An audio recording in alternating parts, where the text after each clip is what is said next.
إن الحمد لله نحمده ونستعينه ونستغفره ونعوذ بالله من شرور أنفسنا ومن سيئات أعمالنا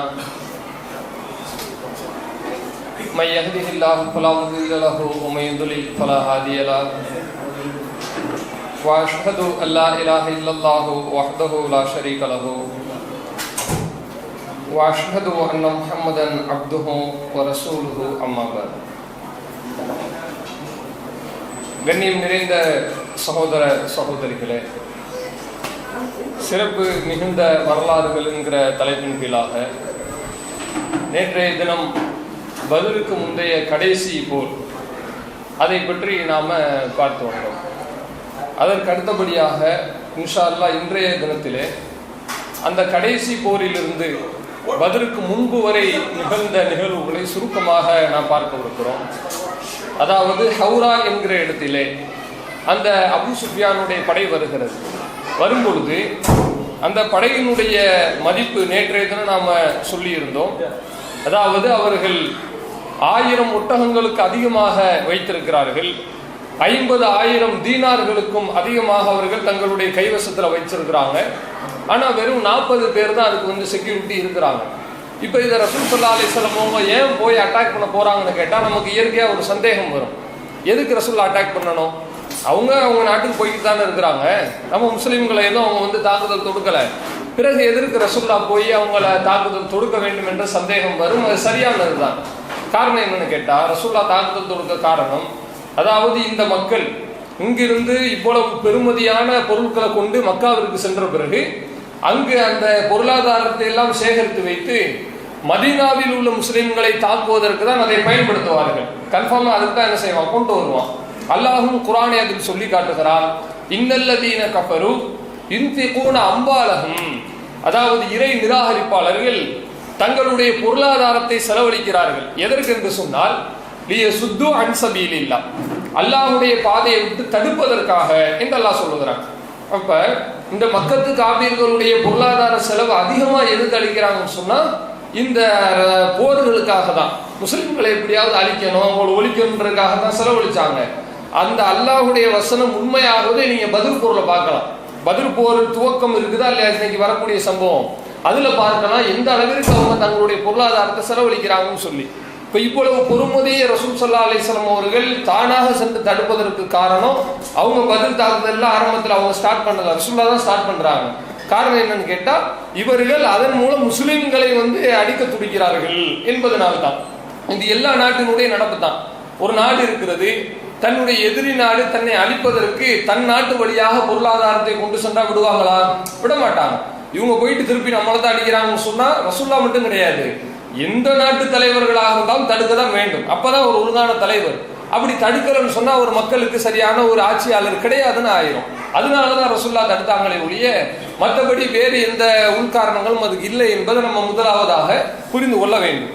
அடுத்து அதே மாதிரி இந்த படையினர்கள் நம்ம முஸ்லிம்களுடைய எண்ணிக்கை என்பது 313, 14, 17 இந்த சம்திங்ல இருக்கிறது.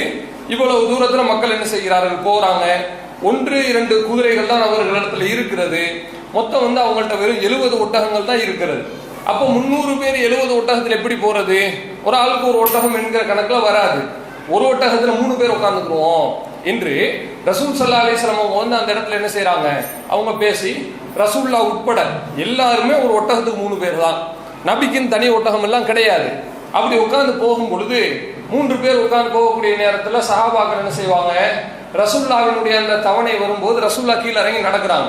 ஒரு ஆள் கீழே நடக்கணும், ஒட்டகத்தை பிடிச்சிட்டு வரணும், 2 பேர் மேல உட்காரணும். இதுதான் அவங்களுக்குள்ள ஒரு ஒப்பந்தம். ரசூல்லாவுக்கு வரும்போது கீழே தானே அவங்க நடக்கணும். நடக்கும்போது என்ன செய்யறாங்கன்னா அலி, அபூ லுபாபா என்கிற 2 சஹாபாக்கள் ஒட்டகத்துக்கு மேல இருந்துட்டு சொல்றாங்க, நஹ்னு நம்ஷி அன்க யா ரசூலல்லாஹ், அல்லாஹ்வுடைய தூதரே நாங்க உங்களுக்கு பதில் நடந்து வர்றோம், நீங்க ஒட்டகத்துல ஏறிக்கிறீங்க. அதாவது 2 பேர் நடந்து வந்துட்டாங்க ஆல்ரெடி. ரசூல்லா நடக்கிறது உங்களுக்கு பிடிக்கல, நீங்க ஏன் நடக்கிறீங்க, நாங்க நடக்கிறோமே, நீங்க மேல உட்காந்துக்கலன்னு சொல்லும் பொழுது இயற்கையா என்ன சொல்லுவாங்க, பரவாயில்ல நான் மேல உட்காந்துக்கிறேன், நீங்க இழுத்துட்டு வாங்க அப்படி சொல்லியிருக்கலாம் தானே. ஆனா ரசூல்லா அப்படி சொல்ல, என்ன சொல்றாங்கன்னா வமா அனபி அகுனா அனில் அஜ்ரி மின்குமா, எனக்கு நன்மை தேவை, உங்கள் இருவரை விட நன்மையில நான் தேவையில்லாதவன் இல்லை. அதாவது ரசூலுல்லாஹ்க்கு நன்மை ஜாஸ்தியா இருக்கு 2 பேர்த்த விட. இருந்தாலும் அவங்க என்ன சொல்றாங்கன்னா, எனக்கு நன்மை ஜாஸ்தியா வேணும் தான். ஒமா அனுத்துமா பேக்குவா மீனி. அதே நேரத்துல நீங்கள் இருவரும் என்னை விட பலசாலிகளும் இல்லை. நீங்க நடந்துட்டு நான் நன்மையை விட்டுட்டு போறதுக்கு ரெண்டு பேத்துக்கும் அவசியம் கிடையாது என்று ரசூல்லா சொல்லி, ரசூல் ஸல்லல்லாஹு அலைஹி வஸல்லம் அவர்கள் உட்பட நடந்துதான் அவங்க கரெக்டா ஃபாலோ பண்ணாங்கன்னு நம்ம பார்க்கிறோம். அப்படி அவங்க போகக்கூடிய வேலையில மதீனாவுக்கு வந்து இப்ப ஆள் இல்லை. ரசூல்லா கிளம்பி போருக்கு வந்தாச்சு. மதீனாவுக்கு ஆட்சி தலைவர் வேணுமா இல்லையா? அதுக்கு அவங்க என்ன பண்றாங்கன்னு கேட்டா, அப்துல்லா இப்னு உம்மி மக்தும் கந்தரியாத சஹாபி இருக்கிறாங்கல்ல, அந்த சஹாபியை தான் இவங்க ஆளுநரா நியமிக்கிறாங்க. கொஞ்ச தூரம் இந்த ரவுஹா என்கிற இடத்தை கடந்த பிறகு அபூ லுபாபா அவர்களை அனுப்பி, நீங்க போய் மதீனாக்கு ஆளுநரா இருங்க, அவருக்கு பதில அப்துல்லா இப்னு உம்மி மக்தும் பதில நீங்க இருங்க அப்படின்னு சொன்னதாக நம்ம வந்து பார்க்கிறோம். அடுத்து கடைசியில் என்ன செய்யறாங்கன்னு கேட்டா, படையை வந்து பிரிக்கிறார்கள். இப்போ 300 சில்லற பேர் இருக்கிறாங்களா இல்லையா? இதை வந்து எப்படி பிரிக்கிறாங்கன்னு கேட்டா, முஹாஜிர்கள் தனிப்படை, அதே போன்று அன்சாரிகள் தனிப்படை. முஹாஜிர்கள் என்பவர்கள் கிட்டத்தட்ட அவங்க பிரிச்ச அந்த படையில 83 பேர்த்துக்கிட்ட இருந்தாங்க. அவர்களுடைய தலைமை கொடியை அலி இப்னு அபூ தாலிப், அலி ரலியல்லாஹு அன்ஹு அவங்கள்ட்ட கொடுக்குறாங்க. இந்த அன்சாரிகளுடைய அந்த கொடியை வந்து ஸஅத் இப்னு முஆத் இருக்கிறாங்களா இல்லையா, வீரதீரமான சஹாபி, அவர்களிடத்துல ரசூல் ஸல்லல்லாஹு அலைஹி வஸல்லம் அவங்க கொடுத்து அப்படியே அந்த படையை நகர்த்தி கொண்டே செல்கிறார்கள். அப்படி போய்கிட்டு இருக்கும் பொழுதுதான் கடைசியில் என்ன செய்யறாங்கன்னா, அங்கிருந்து உளவு பார்ப்பதற்கு வெளியே ஆட்கள் அனுப்புறாங்க. நீங்க போய் உளவு பார்த்துட்டு வாங்க அப்படின்னு சொல்லி பஸ்பஸ் இப்னு அம்ர் என்கிற சஹாபியையும் அதி இப்னு அபி ரகுபா என்கிற 2 பேரையும் நீங்க போய் பத்ர் வாசிகள் எங்க வர்றாங்க, அதாவது அந்த காலத்துல இந்த வசதி எல்லாம் கிடையாது. இன்னைக்கு எவ்வளவு வெளிநாட்டு தூரத்துல இருந்தாலும் அதை தாக்கி அழிக்கக்கூடிய பல்வேறு தொழில்நுட்பங்கள் எல்லாம் ராக்கெட்ல இருந்து எல்லாம் கொண்டு வந்திருக்கிறாங்க. அன்றைய காலகட்டத்துல ஒன்றும் கிடையாது தானே. அப்ப ஆட்களத்தை அனுப்பி பார்க்கக்கூடிய ஒரு சூழ்நிலைக்கு ரசூலா இருந்தனால அப்படி அவங்க வந்து என்ன செய்யறாங்க, அனுப்புறாங்க. இந்த பக்கம் ரசூலா இப்படி நடந்துகிட்டு இருக்கிறாங்க. இவங்க படையை பத்தி இப்படி சம்பவங்கள் போய் கொண்டே இருக்கிறது. எதிரி படை இருக்குதா இல்லையா, அவங்களுடைய சுச்சுவேஷன் என்ன? ரசூலா கிளம்பிட்டாங்க, ஆளை நியமிக்கிறாங்க, குதிரையில வர்றாங்க, ஒட்டகத்துல வர்றாங்க, அதெல்லாம் சரி. எதிரி படை அபூ சுஃபியான் என்ன செஞ்சுட்டு இருக்கிறாரு என்று கேட்டா, அவருடைய ஒரு சம்பவம் வந்து ரொம்ப அப்படியே வந்து எப்படி கதையை வந்து வேறு மாதிரி திருப்புகிறது. எப்படி ரசூல்லா அந்த அபூ சுஃபியானை டார்கெட் பண்ணி தான் போறாங்க. அபூ சுஃபியான் என்ன பண்றாருன்னு கேட்டா, பயங்கரமான சுதாரிப்பு. அதாவது ஒரு மனுஷன் வந்து எப்படியெல்லாம் அறிவு யூஸ் பண்ண முடியுமோ அந்த வகையில எல்லாம் கரெக்டா யூஸ் பண்ணி அவர் வந்து என்ன செய்யறாருன்னா, அந்த கட்டகத்தை அவர் அப்படி நல்ல திறமையாக அணுகுகிறார். எப்படி அணுகுறாருன்னா, அவர் ஒரு மனிதரை லம்லம் இப்னு அம்ர் அல் குஃபாரி என்கிற ஒரு நபருக்கு கூலியை கொடுத்து, நீ மக்காவுக்கு போ, மக்காவுக்கு போய் என்ன செய்யணும்னு கேட்டா, இந்த மாதிரி நம்முடைய பொருளாதார வாகன கூட்டம் பெரிய சிக்கல்ல மாட்டிக்கொண்டது என்று அவர்களுக்கு எச்சரிக்கை செய்யணும். இவர் இந்த இடத்துல இருக்கிறார் பாருங்க மதீனா கிட்ட, இங்க இருந்து ஒரு ஆள் அனுப்பி விட்டுறாரு. நம்ம எப்படி தப்பிச்சு போறது கஷ்டம், அதுக்குள்ள இவங்களுக்கு செய்தி போய் வந்தாதான் நமக்கு கொஞ்சம் பலமா இருக்கும், நம்மளால கன்ஃபார்மா இவங்களை வந்து எதிர்கொள்ள முடியாது, மக்கது படையும் வேணும்னு சொல்லி இங்க இருந்து லம்லம் இப்னு அம்ர் என்பவரை இங்க அனுப்புறாங்க. அனுப்பி கடைசியில் அவன் என்ன செய்யறான், போய் நின்றுட்டு அங்க போறான். மக்காவுக்குள்ள போயிட்டு அங்கு போய் அப்படியே மக்களை பார்த்து கத்துறான், மக்களே அனைவரும் வாருங்கள் அப்படின்னு சொல்லி அந்த இதை செய்கையிலே செஞ்சு காட்டுறான். இந்த நடிச்சு காட்டுவான் இல்லை, அவன் என்ன சொல்ல வர்றான் நடிப்புல தெரியணும் அப்படின்ற மாதிரி என்ன செய்யறான்னா, மூக்கை இப்படி அறுத்துக்கிறான், சட்டையை கிழிச்சுக்கிறான், மூஞ்சியில் அடிச்சுக்கிறான். அடிச்சுட்டு பாருங்க உங்களுக்கு பெரிய நாசம் உண்டாகி விட்டது, உங்களுடைய படையை முகமது பிடிக்க போகிறார், கண்டிப்பா நீங்க வந்தாகணும், அபூ சுஃபியான் அனுப்பின ஆளாக்குனா அப்படியெல்லாம் சொல்லி பயங்கரமா மக்களை உசுப்பேத்தி எல்லாரையும் கிளம்புங்க அப்படின்ற மாதிரி கிளப்பிட்டாங்க. இதை கேட்ட உடனே என்ன செய்ய அர்த்தமா, சரி நம்ம பயங்கரமான இதுல மாட்டிக்கிட்டோம், நம்ம போய் பிடிச்சுதான் ஆகணும் அப்படிங்கிற மாதிரி ஒரு சைடு இருக்கும். ரெண்டாவது என்னன்னா, நாம விரட்டி அடிச்ச முகம்மது நம்மளை வந்து தடுக்கிறாரு, நாம விரட்டி அடிச்ச முகம்மது நம்முடைய படையை தடுக்கிறாரு. அது எப்படி, நம்மகிட்ட இருந்து பயந்து போனாலும் திருப்பி ஏறி வர்றாருன்னு சொன்னா யாருக்குமே வந்து பொறாம இந்த பிரச்சனைகள்லாம் ஈகோலா வரத்தான் செய்யும். வந்த உடனே இங்க இருந்து எல்லாரும் கிளம்பி போகணும்னு சொல்லிட்டு அபூ ஜஹல்லாம் என்ன செய்யறான், போட்டு எல்லாத்தையும் கிளப்பி விடுறான். விடும் பொழுது அபூ லஹப் மட்டும் என்ன செய்யறான்னு கேட்டா, தன்னுடைய கடனாளியை அனுப்பி வைக்கிறான். அபூ லஹப்கிட்ட வந்து வேற ஒரு ஆள் யாரோ கடன் வாங்கிட்டான் போல, கடன் வாங்கினவன் அனுப்பி விட்டு இவன் என்ன செஞ்சுட்டான், சும்மா இருந்துக்கிட்டான். அந்த போருக்கு இவன் போகலன்னு சொல்லிட்டு நம்ம பார்க்கிறோம். இப்படி மக்கள் எல்லாம் கிளம்புகிறார்கள். எத்தனை மக்கள் கிளம்புறாங்க, மக்கத்து காப்பீர்களை பொறுத்தவரை கிட்டத்தட்ட 1300 நபர்கள். அங்க முஸ்லிம்களுடைய படை எவ்வளவு, வெறும் 300, இவன் 1300. அப்ப 1000 கடைசியில தான் 300 இடையில போயிட்டு இருக்கும்போது சில பேர் ரிவர்ஸ் ஆகி வந்துருவாங்க. இப்போ 300ஐயும் சேர்த்து சொல்றதா இருந்தா 1300 நபர்கள். 1300 நபர்னா என்னாச்சு, 4ல் ஒரு பங்கு. அப்போ ஒண்ணுமே பண்ண முடியாது, சான்ஸே கிடையாதுன்னு வைங்களேன். அல்லாஹ்வுடைய உதவி மட்டும் இல்லைன்னு சொன்னா பத்ர்ல வெற்றி பெறுவாங்கன்றது கனவுல கூட நினைக்க முடியாதுன்னு சொல்லிடலாம். அப்படிப்பட்ட ஒரு மிகப்பெரிய தலைகீழான வெற்றியை தான் அல்லாஹ் வந்து முஸ்லிம்களுக்கு கொடுத்தான். இப்ப 1300 நபர்களை கொண்டு போயிட்டு இருக்கும் பொழுது இவங்களுடைய குதிரைகள் எத்தனைன்னு கேட்டா முஸ்லிம்களுடைய குதிரை எத்தனை இருந்துச்சு? 1 இல்லைன்னா 2 தான் இல்லையா? ஒட்டகங்கள் வெறும் 70 தான். இவங்களுடைய குதிரை மட்டும் கேட்டீங்கன்னா 100 குதிரை வச்சிருக்கிறான். என்ன ஒரு அந்த அளவுக்கு ஆடம்பரமா உள்ள ஆள்கள் தானே, செலவு அதான். இப்பதான் இதுக்கு தான் அல்லாஹ் சொன்னான், காசை ஃபுல்லா இதுல தான் கொட்டுவான். கொட்டி கொட்டி நம்ம அந்த காலத்துல உள்ள அரபுகளுக்கு வந்து அந்த இதுதான், அதாவது என்ன சொல்றது, மரியாதை தான். நான் தான் நம்முடைய தான் ஜெயிக்கணும், அந்த ஈகோ வந்து ஜாஸ்தியா இருந்திருக்கு அபூஜகல்கிட்ட. எல்லாட்டையும் பயங்கரமா வசூல் பண்ணி கிட்டத்தட்ட ஒரு 100 குதிரை அளவுக்கு சேர்த்துட்டான். 100 குதிரை மட்டும் இல்லாம 600 கவச ஆடைகள். கவச ஆடையெல்லாம் பயங்கரமான ஒரு கெட்ட போட, அதாவது இவன் தாக்கினாலும் தாக்கக்கூடாது நல்ல செக்யூரிட்டியோட தான் 600 கவச ஆடைகளை வைத்துக் கொண்டு இவர்கள் செல்லுகிறார்கள். இப்ப போற வழியில மக்கத்து காட்டுகளுக்கு ஒரு பிரச்சனை இருக்கு. என்ன பிரச்சனைனா, மக்கால மதீனா போறாங்க, அந்த பத்ருக்கு போறாங்க பாருங்களேன். போற வழியில பனு பக்ர் அப்படிங்கிற ஒரு கோத்திரத்து மக்கள் இருக்கிறாங்க. ரசூலுல்லாஹ் காலத்துல கூட்டம் தானே. ரசூல் ஸல்லல்லாஹு அலைஹி வஸல்லம் அவர்களுடைய சமுதாயத்தை பொறுத்தவரை கூட்டம் கூட்டமாக வாழக்கூடிய சமுதாயம் அவர்கள். ஊரை சொல்லிலாம் தெரியாது, அந்த சமுதாய அந்த குலத்து பேரை சொல்லி தான் தெரியும். நம்ம ஊர்ல கூட நிறைய ஊர்கள் அப்படித்தான் இருக்கும். போய் ஒரு ஆள் பேர் அலாவுதீன் யாரு, சாவல் யாருன்னு விசாரிப்போம், தெரியாது. அவங்க வம்ச பேரை சொன்னா இந்த சாவலா அப்படின்னு சொல்லிட்டு என்ன செய்வாங்க, கரெக்டா நமக்கு வந்து சொல்லுவாங்க. அப்ப அது மாதிரி அந்த கோத்திரத்து பேரை வைத்து அவர்கள் வந்து பிரபலியப்பட்டவர்கள். என்ன செய்யறாங்கன்னா, இவங்க அந்த பத்ருக்கு போகக்கூடிய வழியில பயமா இருக்குது. பனு பக்ருக்கும் இவங்களுக்கும் ஏற்கனவே பல தகராறுகள் இருக்கு. மக்கத்து காஃபிருக்கும் பனு பக்ருக்கும்.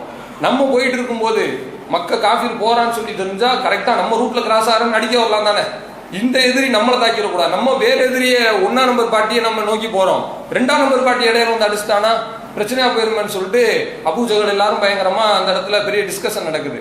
அப்போ ஒரு ஆள் என்ன செய்யறாரு, அவர் தான் சொல்றாரு, இல்ல நான் பாத்துக்கிறேன், நான் எந்த பிரச்சனையும் வராம நான் பேசி சமாளிச்சுக்கிறேன்னு சொல்லிட்டு மக்களுக்கு மத்தியில ஒரு ஆள் வந்து என்ன செஞ்சிடறாரு, முடிச்சிடுறாரு. இதுக்கு மேல அவங்கள்ட்ட பனு பக்ர் வரமாட்டாங்க அப்படிங்கிற மாதிரி பேசி சமாதானம் பண்ணி இங்க இருந்து கிளம்பி போகக்கூடிய வேலையில தான் பயங்கரமான ஒரு ஆடம்பரம், பயங்கரமான ஒரு பெருமை, கர்வம்.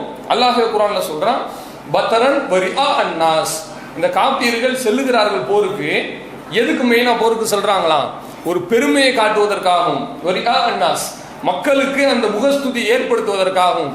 போனவனே பார்க்கணும், பயங்கரமா வரானோ, போச்சு முடிஞ்சு போச்சு, எதிரி யாருன்னே தெரியல, அந்த உசுப்பேத்திர கதம்பாங்கல்ல, அந்த மாதிரி மக்களுக்கு மத்தியில இவன் தன்னை காட்டுறதுக்காகவே என்ன செய்யறான், அப்படி போறான். வயசுத்தூன அன் சபீலில்லாஹ், மேலும் அல்லாஹுடைய பாதை விட்டும் அவர்கள் தடுக்கிறார்கள். இப்ப மதீனால உள்ள மக்களையும் அழிப்பான், பத்ர் போர்லையும் போய் ஃபைட் பண்ண போறான். ரெண்டுமே ஒரே நோக்கம். காரணம் என்ன? அல்லாஹ்வுடைய பாதையை விட்டு தடுக்கணும் அப்படிங்கிறதான். இப்படி இங்க இருந்து கிளம்பி போறான். இது பெரிய நாசத்தை நோக்கி போகிறார்கள் என்று ரசூலுல்லாஹ்க்கு தெரியுது, அல்லாஹ் குர்ஆன்ல சொல்லிட்டான். இப்படி இவன் கிளம்பி வந்துகிட்டு இருக்கும் பொழுது அபூ சுஃபியானுடைய அந்த வாகன கூட்டம் இருக்குது பாருங்களேன், அவர் ஆள் அனுப்புனாரு. எல்லாரும் நீங்க வாங்க காப்பாத்துங்கன்னு சொல்லிட்டு அந்த லம்லம் அப்படிங்கிற ஆளை அனுப்புனார்ல. இப்ப அபூ சுஃபியான் என்ன பண்றாருன்னா மறு செய்தி அனுப்புறாரு, யாரும் வராதீங்க அப்படின்னு அனுப்புறாரு. வாங்கன்னு சொன்னவர் தான் அபூ சுஃபியான் என்ன பண்றாருன்னு கேட்டா வராதீங்க அப்படின்னு சொல்றாரு. ஏன்? அதுல செய்தியில சொல்லி அனுப்புகிறார், இன்னமா ஹரஜ்தும் லி தஹ்ரஸு ஈரக்கும், நீங்க உங்களை வர சொன்னதுக்கு காரணமே நம்முடைய அந்த வாகன கூட்டத்தை காப்பாற்ற வேண்டும் என்பதற்கு தான். அதுக்கு தானே வர்றீங்க, சண்டைக்கு வரல. நம்ம கூட்டத்தை செக்யூரிட்டி பண்றதுக்கு தான் உங்களை வர சொன்னோம்.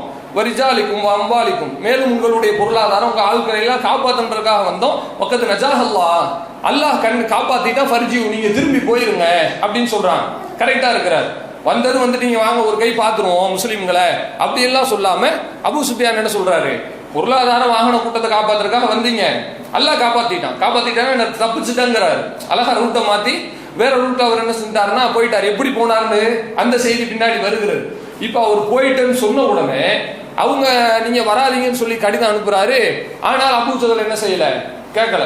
அதெல்லாம் முடியாது, இப்ப சொல்லுவாங்களா இல்லையா, முன் வச்ச காலை பின் வைக்க மாட்டேன் அப்படிங்கிற மாதிரி தேவையில்லாம அடம் பிடிச்சு பிடிவாதம் பிடிச்சு கடைசியில வந்து இறந்து போயிடுவான்னு வைங்களேன். இப்ப இப்படி இவன் அபூ சுஃபியான் சொல்லிட்டாரு, வராதீங்க திரும்பி போயிருங்கன்னு சொல்லிட்டாரு. எப்படி இவர் தப்பிக்கிறாரு பாக்குறாருன்னு கேட்டா, இவர் ஒரு இடத்தை கிராஸ் பண்ணி போகும் பொழுது அங்க ஆட்களை வந்து சந்திச்சு மதீனா படை பற்றி விசாரிக்கும் பொழுது அப்போ அங்கு உள்ள மக்கள் எல்லாம் சொல்கிறார்கள். ஒரு ஆள் சொல்றாரு, அதாவது இங்க 2 பேர் வந்தாங்க மதீனத்து மக்கள். ரெண்டு பேர்னா சஹாபாக்கள் தான், இவருக்கு சஹாபின்னு தெரியாது. வந்து உளவு பார்த்தார்கள். உளவு பார்த்து விட்டு இங்கே தான் அவர்கள் ஒட்டகத்திற்கு நீர் கொடுத்து, அவர்களுடைய வாகனத்திற்கு நீர் கொடுத்து விட்டு இந்த பாறையருக்கு அவர்களும் நீரை நிரப்பிக்கிட்டு போயிட்டாங்க அப்படின்னு சொல்றாங்க. ஓ, இங்கதான் அவங்க வந்து அந்த குதிரை இதெல்லாம் நீர் கொடுத்தாங்களா அப்படின்னு சொல்லி பார்த்த உடனே அவர் என்ன பண்ணார், அபூ சுஃபியான் அந்த இடத்துக்கு போறார், பாயிண்ட்டுக்கு போறார். போயிட்டு அங்க போய் அந்த குதிரையினுடைய சாணம் இருக்குதா இல்லையா அதை கிளறி பார்த்தா அங்க மதீனாவினுடைய ஒரு கொட்டை, அந்த குதிரைக்கு சாப்பாடு கொடுக்குறாங்க, பாய்க்கு காய் பழம்லாம் கொடுப்பாங்கல்ல, அதுல உள்ள ஒரு சின்ன ஒரு விதை கிடக்கிறது. அந்த விதை மதீனாவில் மட்டும்தான் இருக்கும். சில பழங்கள் ஒவ்வொரு நாட்டில் தானே விளையும், இந்த நாட்டில் விளையாதுன்னு சொல்லி சில பழங்கள் வச்சிருப்பாங்க. அதை பார்த்துட்டு அபூ சுஃபியான் என்ன பண்றாருன்னா கரெக்டா அவர் நோட் பண்ணிடுறாரு. சில ஆட்கள் அதான் போலீஸ் கூட தமிழ்நாட்டில் சொல்லுவாங்க, ஒரு காவல்துறை அதிகாரி ஒரு இடத்துக்கு ஒவ்வொரு இடத்தையும் ஒரு மாதிரி பார்க்கணும் என்று சொல்வார்கள். ஒரு ரூம்ல ஒரு கொலை நடந்துருச்சு, அதை வேற வகையில் அவர் வந்து பார்க்கணும். ரோட்ல ஒரு கொலை நடந்திருக்கு, அதை வேற வகையில் பார்க்கணும். வேற இடத்துலன்னா லாரிக்குள்ளனா அது வேற வகையில பார்க்கணும்னு சொல்லுவாங்க. அதுல ஃபர்ஸ்ட் சொல்லக்கூடியது என்ன, போலீஸ் அதிகாரிகள் பேட்டியில சொல்லுவாங்க, ஒரு போலீஸ் ஆபீசர் வந்து ஃபர்ஸ்ட் அவனுக்கு வேலை செய்யக்கூடியது கண்ணு தான், ரெண்டாவது வாய், மூணாவது கை. அதாவது போனவனே இப்படி இடத்த பாக்குறாரு, எங்கெங்க அடிபட்டு ரத்தக்கரை எங்கப்பட்டுன்னு பார்த்துட்டு அதை வைத்தே தெரிந்து கொள்ள வேண்டும். ரெண்டாவது என்னன்னு கேட்டா அதுக்கும் தெரியலையா, கண்ணில் பார்த்து ஒரு துப்பு கிடைக்கல, வாயில கேட்கலாம் என்ன நடந்துச்சுன்னு சொல்லுங்க அப்படின்னு, அதுவும் கிடைக்கலன்னா தான் கை, இவர் போய் எடுக்கிறது வைக்கிறது இதெல்லாம் பார்க்கணும்னு சொல்லுவாங்க. ஆனா நம்ம நாட்டு போலீஸை பொறுத்த வரைக்கும் எப்படி உள்டா